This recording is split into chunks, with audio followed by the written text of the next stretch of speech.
लक्ष्मी से हंसी हंसी बोले हमारे भोला हमसे न बोले।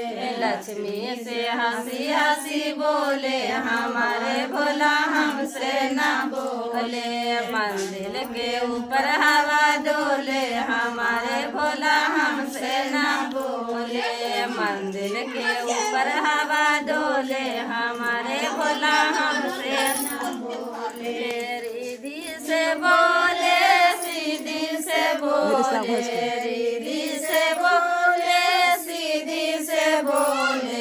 गणेश से हंसी हंसी बोले हमारे भोला हमसे न बोले। गणेश से हंसी हंसी बोले हमारे भोला हमसे न बोले। मंदिर के ऊपर हवा डोले हमारे भोला हमसे न बोले। मंदिर के ऊपर हवा डोले हमारे भोला हमसे न बोले। राम से बोले लक्ष्मण से बोले, राम से बोले लक्ष्मण से बोले। सीता से हंसी हंसी बोले हमारे भोला हमसे न बोले। सीता से हंसी हंसी बोले हमारे भोला हमसे न बोले।